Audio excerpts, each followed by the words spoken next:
Hi, I'm Kayla, Noah's not here, and this is the A-Team! See, I thought that would be funny, but it was just depressing. Noah is gone. Noah is back home in the United States. He made it home safely. He left about mid-April, which is the month we were talking about, and he's back starting up his new job. Speaking of jobs, this month, at the very beginning of the month, I had a week of interviews for teaching positions, and I accepted an interview at a position teaching English at Jordan High School. So I'm super excited for that. Noah, right before he left, went to London. I had gone to London with the kids last month, so this month he went to London on a solo trip. He had a lot of fun. Didn't take a lot of pictures, but the pictures that he did take, I will display on this video. But yes, so Noah left the week of Easter. Before he left, we got to experience Palm Sunday in Santiago. They do kind of this procession where they have this kind of carved wooden statue of Jesus on the donkey, and they kind of carry it down the street, and everybody has olive branches or palms. And they kind of follow along. So that was kind of cool just to participate in like this recreation of this really important biblical moment. And then right before Noah left, we had a huge party with a bunch of people we've met through the church. That was just really incredible to see all the people that came. And we took a picture at the end, and just every time I look at it, I'm just in shock about how many people we met and kind of formed relationships with in such a short amount of time. So I'm just really grateful to all those people. And we also had kind of some one-on-one hangouts and goodbyes with friends here. Noah gave away his chessboard, and the friend he gave it to had him sign it on the back, which I thought was so cute. But yes, after he left, our wonderful neighbor Pili kind of adopted me into her activities, and she took me to the mall with her family, and we ate together. And we actually started taking Pilates and dance classes together at the Centro Sociocomunitario right next to us. And that has been so much fun. I am the youngest person in both of those classes by far. But those elderly ladies can move. I'm very impressed. So no, that's been really fun, and I've gotten to meet people through that.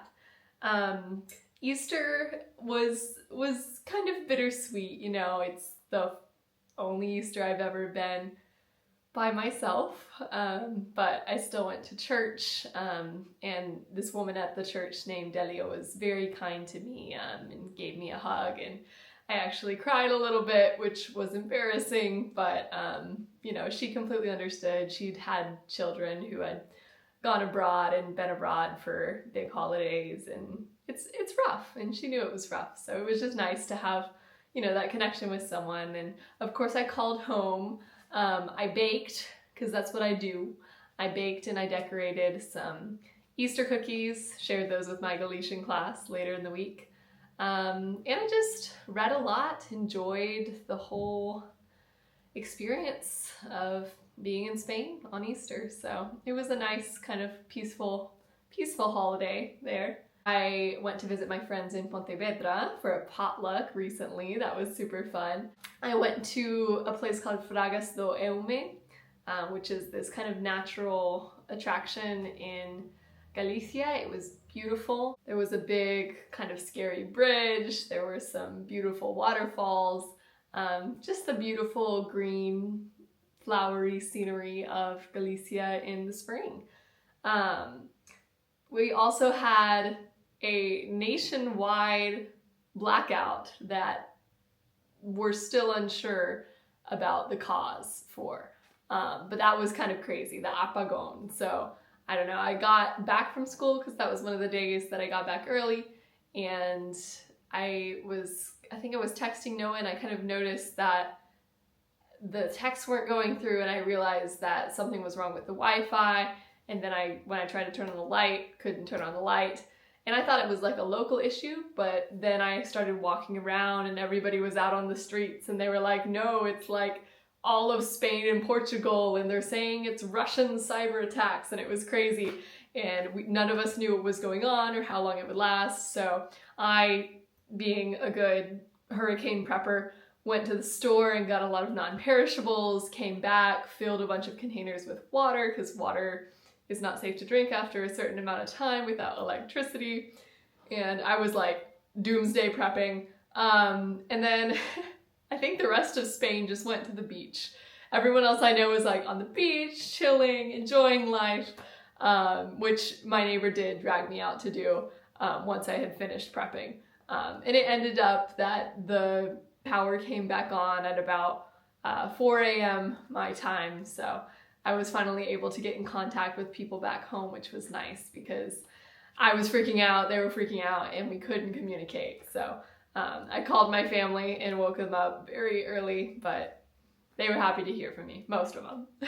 I ended the month of April with a foliada, which is kind of this party where people dance traditional Galician dances and play traditional Galician music, drink some Galician wine. And it was super fun. The dance was very beautiful and very complex and very high energy. And I did join the dance line at some point. I was not very good at it, but the more the people around me drank, the better I got at the dance comparatively. So it kind of worked out at the end. But no, I went with some friends from Galician class to that, and we stayed up really late.